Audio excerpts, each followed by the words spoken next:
So you don't charm the devil with your rock and roll load. Knows that country music's gonna save your soul. The devil finds his groove in them rhythm and blues. That sin it's gonna get you some in the end. Welcome back to the Speakeasy, another special bonus Boomerang edition. If you're hearing the sound of my voice, thank you very much for tuning in on YouTube. You have to see me now. I'm sorry, but you can also see this beautiful space back here, and you can see my guest, Ryan Maybee. We're here at the J. Rieger distillery in Kansas City, Missouri.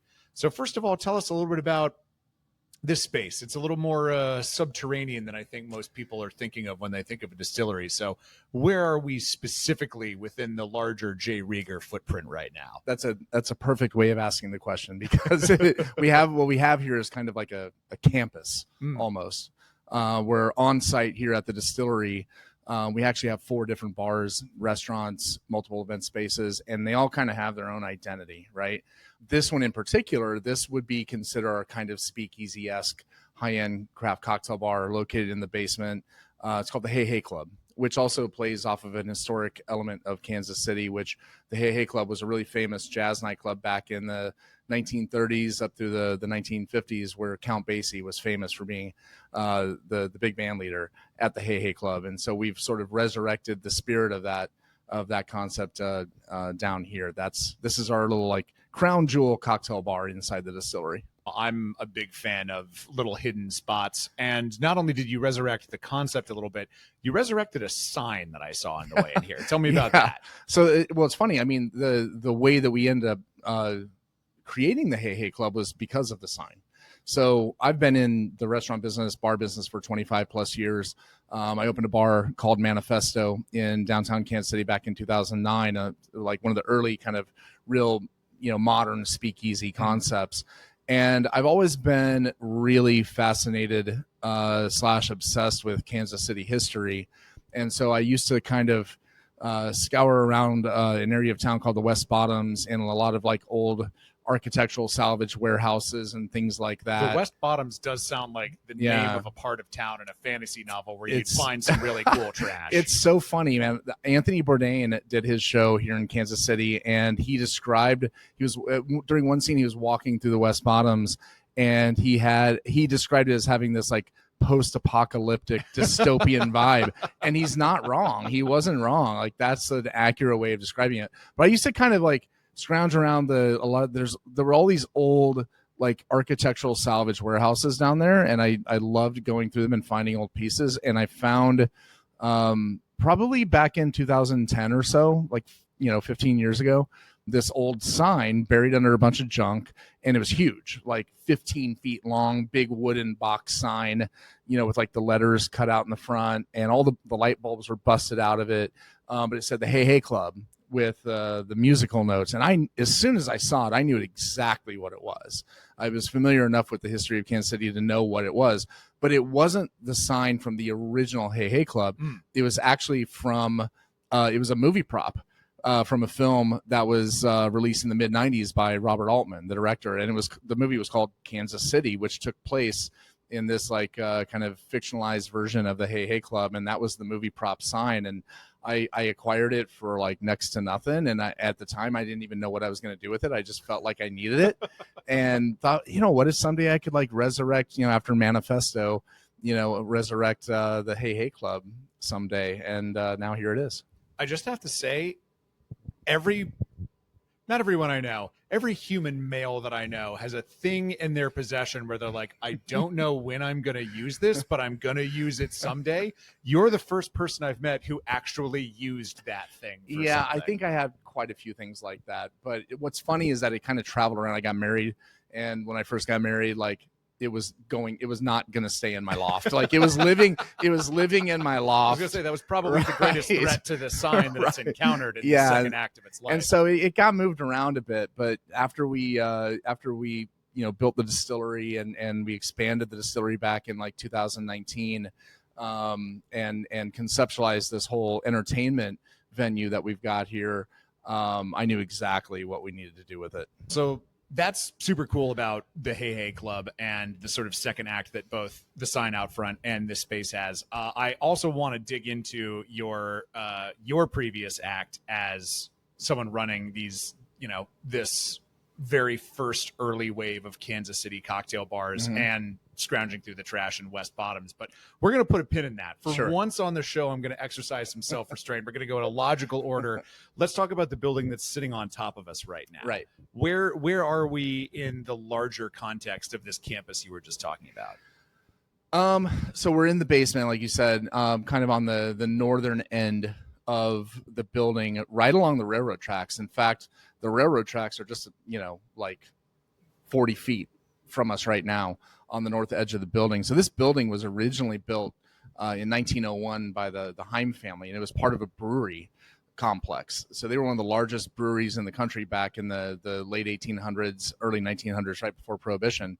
This building was just their bottling facility. Like, they only bottled the beer here. The brewery was 6 times this size and just a stone's throw away, but there are tunnels underground that connect both the buildings, and they would transport the barrels of beer and later pipe the beer underground into this building, where it was pasteurized on site, bottled on site, and then went right out the front doors, right on to the trains and shipped around the country. Now, that sounds convenient. And also, I have to ask about these tunnels. Have you been in them? And are they haunted? we no.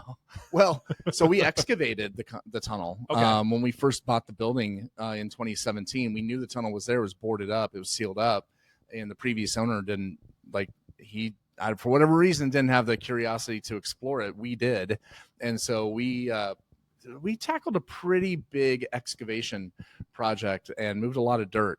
And opened it up, and actually were able to go down and explore it. It was really fascinating. When we didn't find anything necessarily like real crazy, but like old first generation light bulbs, some old bottles from that era, things like that, which is really cool. Unfortunately, that's down here. It's not far behind me right now. In what is now our prep kitchen for the whole facility. And so we had to seal it back up again for food safety. For food safety, and I'm sure for ghost safety too. And you ghosts, can never be yes, too careful absolutely. about these No, things. I know, absolutely. It's funny. I took a car over here, and I could tell which one the Rieger distillery was by just seeing the upper 10% of it, because it's this beautifully maintained. Like, you can tell it's an old building that's gotten a lot of love recently, and it has a modern HVAC system strapped to the side of it. So I was like, that's it. Yeah, I can tell from here that's the one. Well, we're in a very what would today be considered a very industrial part of town. We're not in a very busy, entertainment district, so to speak, right downtown. I mean, we're on the edge of downtown. We're right on the river, but we're surrounded by railroad tracks and a lot of factories, and in a very industrial part of town. And so when you see our building, which has now been completely restored, it is on the National Historic Registry. It's beautiful. It's very ornate. It's gorgeous. It really stands out. You can't miss it once you see it. And that's interesting, because I feel like a lot of distilleries that started around the same time as you chose to set down in the types of neighborhoods that you were just not describing. They're very walkable. They're very urban. They're kind of in the center of everything. And you, like you said, you're a little bit off the beaten path. What's the thought process behind that? Was the building just so beautiful and it had so much history attached to it that you couldn't resist? Is it that you still have the railroad tracks right here? What was it that drew you? It was a lot less intentional than you make it sound. I actually originally there was a lease and we signed it. Kind of, yeah. I mean, my other businesses, Manifesto and the Rieger restaurant and everything, that was in that really dense downtown urban neighborhood with a lot of foot traffic, and was really developing into this energetic entertainment district. And that's where I wanted the distillery to be initially. And we were actually really close to signing a lease on the space down there. I kind of had this infatuation with kind of the Danny Meyer model of opening multiple businesses all within walking distance of each other. And I also lived there, and so that's what I was really going for. But as, fate and luck would have it, at the last second before signing that lease, a very prominent gentleman in Kansas City business in history came and talked to me, and he owned a bunch of property down here in this neighborhood, and he had heard about what we might be working on and might be doing, and said, I want you to come and take a look at this. And it made a lot of sense for us at the time from a business perspective. It was way more space than we would have been signing originally, and so we could really look at it as our forever home, like a lot of room to grow into, and at the time for a lot less money as well. And so we also, you talk about foot traffic, and when we first started J. Rieger and Company back in 2014, we didn't have any tasting room. We didn't have daily tours. We had zero like public presence in that form. We were just making whiskey. We built this brand on the distribution model of getting it out to the public. We wanted people buying our bottles off the shelf and ordering it in bars, not thinking of it as like that kind of early aughts, 2000 aughts like model of like, well, let's go to this micro distillery for an experience. Let's build the brand first and get people accustomed to asking for it, and then later add the hospitality element of it. And that's what we did. And it seems like that served you well, because a lot of the spots that I was thinking of when I asked that last question have, some of them have survived, some of them have not. And because you built this brand out, it sounds like you've been pretty well served by that decision in the long run. I think so. I mean, we're playing the long game, we still to this day, even though now we've expanded into not just one bar, but 4, and all, daily tours 7 days a week and open, pretty much every day of the year and all that. This is our showroom, and we still focus on building the Rieger brand outside of this building. This building is really important to us, and this is where you're going to get, every aspect of the Rieger experience. But what we ultimately want is like, we want our whiskeys and spirits being served on cocktail menus around the country, and being in liquor stores around the country, and to be a staple brand.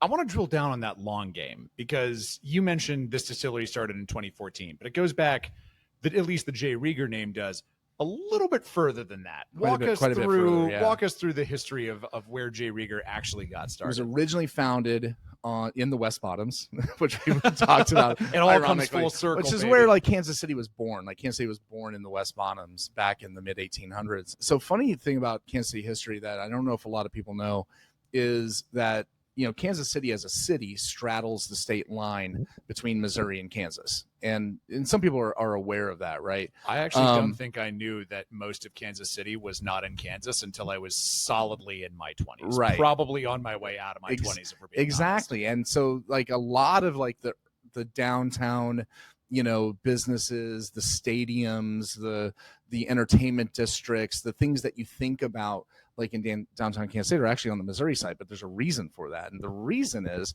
when Kansas City was originally founded back in the mid 1800s, we're a river town, right? Just like all the kind of Western boom towns were back then. Yeah. We're right on the Missouri River.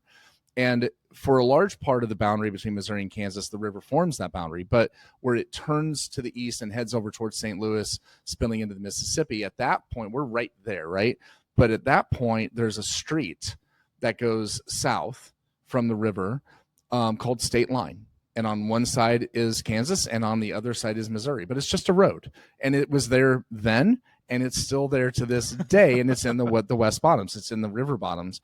Back then, just like today, you could be wandering around that neighborhood, and if you weren't familiar with your surroundings, you may not know what state you're in. You could be in Kansas or in Missouri. And the reason that's important is because all the way back in 1881, a full 38 years prior to federal prohibition, the state of Kansas went dry. First state in the United States to actually enact statewide prohibition, banning all sale and distribution of alcohol in the state of Kansas.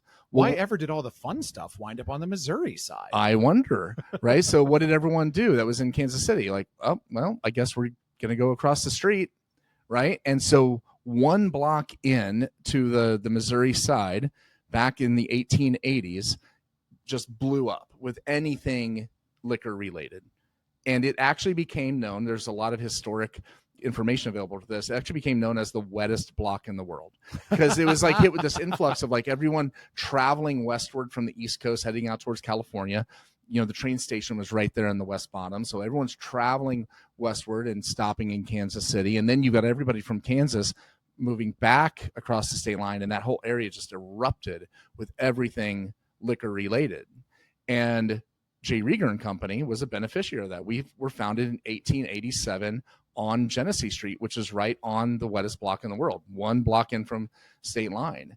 And so Jacob Rieger, who founded the company at that point, I mean, he must have known, like, well, this makes sense, right? And started the distillery, started the brand, and it just really took off. And by 1900, his son took over the business, and it blew up into a national brand. We were actually known as the largest mail order whiskey house in the United States, and we were shipping our whiskeys from coast to coast. And it was a huge business that thrived up until Prohibition.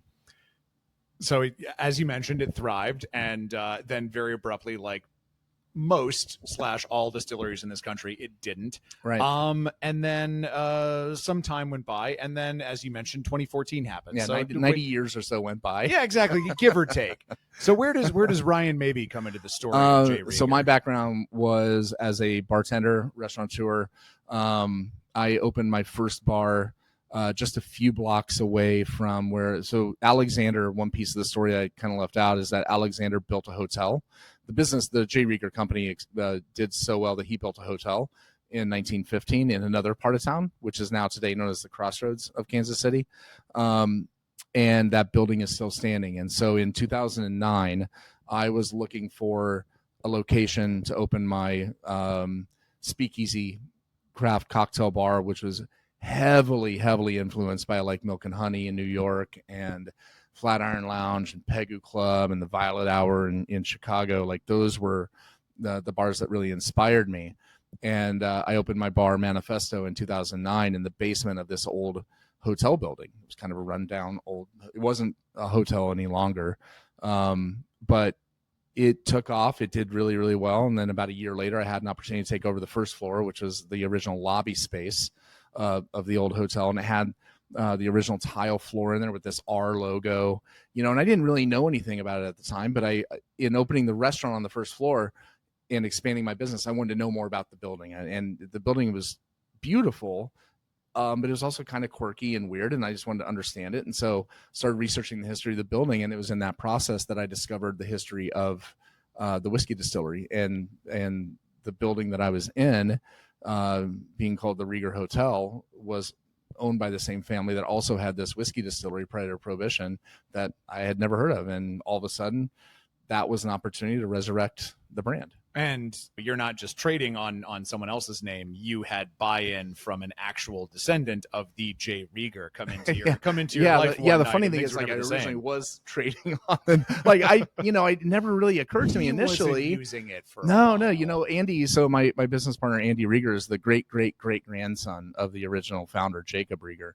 And when I met him in 2010, he was the last living descendant of that family line, like the only Rieger family member left. And he heard about what I was doing at the old hotel space and celebrating the history of J. Rieger and Company, because we had some stories in the local media and things like that. So he heard about it, and so he came in and just walked in the front door one night and asked for me and introduced himself.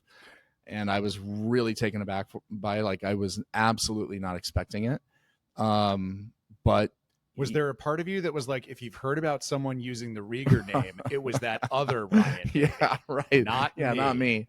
They meant Ryan Maybee, as in someone maybe named Ryan. Perhaps. It happens all the time. It does. It always leads to confusion. But yeah, I threw out to him in the media, like, well, we didn't even know each other.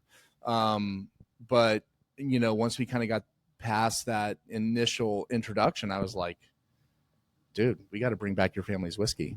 And I threw out that idea to him back then, and now the rest is history. Speaking of history, this is I have a very sort of like navel gazy, like larger philosophical question. But since we were talking about whiskey and history, this seems like a good time to talk about what are we drinking right here. So what we are most known for, when we relaunched the brand in 2014, we actually didn't do it by just sourcing barrels of bourbon and putting it into a bottle with our own label and releasing it as bourbon.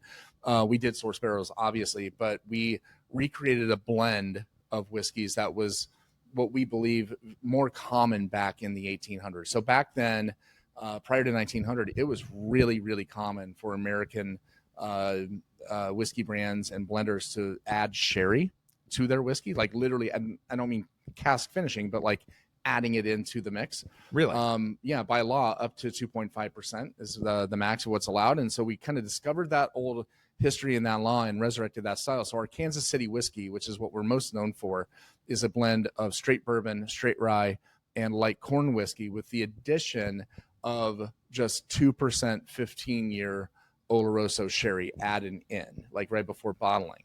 Now the TTB has granted us permission to classify that as Kansas City whiskey, so that's what's on our bottle. What we're actually drinking here right now is a little bit more special than that. This is our Kansas City whiskey, but our 10-year anniversary edition. So we just turned 10 last year and did a really, really small run of just 500 bottles of our 10-year anniversary edition, using a little bit different whiskey blend, just different barrels, and then actually adding not only the Oloroso sherry, but some Palo Cortado as well. And so there's not much of this left, and I thought this would be a great opportunity to, I'm always looking for an excuse to drink it, because it might be the best thing I think we've ever made. It is absolutely delightful. It's got such a, I am not surprised to learn that there's 2% sherry in this, because that's why I loved it. So, hey, here's to the summer of sherry. Yeah, thank you. Cheers. Cheers. So let's dig a little bit into the character of this city, because we've kind of been circling around it. And one thing that really impresses me about Kansas City is this history of rediscovery. You know, you moved into this space for when you were opening your bar concept. You discovered it was this old hotel that was run by the Rieger family. You were digging through what I'm envisioning in my head as some sort of like mythical garbage heap, and you found this beautiful sign. The Hey Hey Club, yeah. Exactly, that has so much significance. Tomorrow, we're going to go to a speakeasy that was discovered behind a wall at a funeral home, so stay tuned for that. Oh, you're going to Till Death. Hell yeah, we are. Yeah. So I'm excited about that. But that points to a pattern to me of there being a lot of history that is constantly being turned over, rediscovered, re-examined. Would you say that is a part of kind of the soul and the DNA of this town, or have you just gotten lucky? I don't know. I think it might be a combination of both. I don't necessarily know that it's like a real signature part of the soul and DNA of Kansas City, although I would like to say that it is, because I think that the history of Kansas City is fascinating. You know, everything from, you know, the political landscape dating back to the Prohibition story, you know, and how that affected Kansas City. The fact that during the 14 years of Prohibition from 1919 until 1933, Kansas City was the only city in the United States that didn't have a single conviction for the sale and distribution of alcohol, because we were totally corrupt, you know. And so these things like were happening right on the open, but which is also the fact that happened lent itself to the fact that we became known as a jazz town. You know, during that era, all the jazz musicians flocked here because they could play out in the open. Like, it wasn't even hidden. You know, the jazz clubs at the time were operating in full view with street side signs and entrances and open 24/7, because they knew they could get away with it. No one was going to mess with them. So there's all this aspect of it. And then you talk about barbecue. I mean, I could go on about barbecue, like the food culture in Kansas City. And so I'm obviously very enamored with all of that stuff. And I think that the history of Kansas City is really unique and really special, and I love talking about it. But I think it goes a little bit further than that. When you're talking about this concept of like, you know, resurrection and bringing things back and celebrating those things, you know, I think what it really boils down to me is I always kind of describe Kansas City as like we're a Midwestern town, right? We're a blue collar town. We're not so different from, say, Cleveland or Pittsburgh or, you know, places like that, other Midwestern cities. We're a river town, but there's this like gritty resiliency, I think, that exists in Kansas City. And there's also, I think, you know, for a creative individual, someone like myself, or, you know, chefs and musicians and other people, because we're in kind of a, you know, flyover smaller market, I think that gives us a little bit of, you know, free reign to kind of just do whatever we want, you know? and not feel like we have to be beholden to some, expected, standard or something. Like we can kind of just be really, really loose and creative and get away with some stuff, which is kind of cool. Something about that feels very very punk rock to me. Yeah. Like there's something that feels like it has the same DNA of like Sid Vicious didn't know how to play guitar. He just had an attitude and he got up on stage and he made it work. Sid Vicious is a bad example because of, the murder, but he's the first one that popped into my head. Right. Sorry, every other punk rocker that didn't kill someone, probably you're valid. But it's this respect for things that are powerful and that have meaning and significance and can move a crowd, but also it's a room and the freedom to experiment and to be a little bit messy and to be a little bit weird and to say, well, fuck it, I'm just going to try this and come what may. Yeah, I think that's a really great way of explaining it. And I would say that it kind of, it allows us to focus on the things that we're really passionate about and the things that we think, just feels good, instead of focusing on the things that we think everybody's expecting. There's just not quite that big of a spotlight on us to where we have to meet this certain, maybe superficial level of expectation, right? We can just kind of, get our elbows dirty and be authentic and organic and do some really cool things. And, and then you end up with things that are like really surprising and awesome. Like you're going to see tomorrow when you go to Till Death, you're going to see a bar built out of a casket that's floating. That's bar. Literally like floating and it's in a morgue. It's fucking awesome. I mean, like, you know what I mean? But there's an authenticity to that and like how those guys created that space instead of it coming from, some marketing agency. It's just this like authentic vibe. I totally agree. And you mentioned earlier, a lifelong Kansas City native. Mm-hmm. Are you ever going to leave? You seem like you're very at home. I think at this point, no. There was a moment, like a time in my 20s where I was pretty sure I was going to move to New York. Like I love New York. I have got a lot of friends out there. I've traveled there countless times, absolutely countless times, and I've taken a lot of inspiration from it.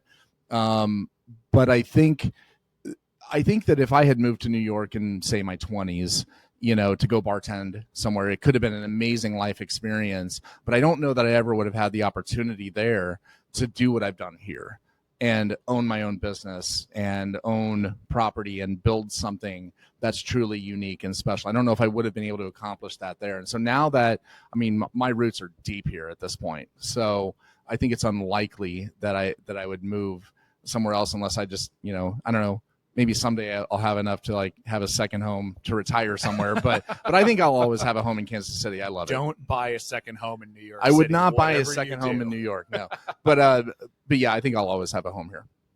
Well, hey, I'm excited to come and visit you here, man. Thank you so much for having me. Thanks. My pleasure. Thank you for the whiskey. Thank you for treating me to this space and for the lovely conversation, man. Thank you. It's my pleasure. Ryan Maybee here at J. Rieger Distillery. Thank you so much to you, the listener, for tuning in to this Boomerang episode live from Kansas City, Missouri. We will be back soon with another episode from, as we teased earlier, a bar inside of a funeral home. But for now, until next time, cheers, everybody. So you don't charm the devil with your rock and roll load. Knows that country music's gonna save your soul. The devil runs his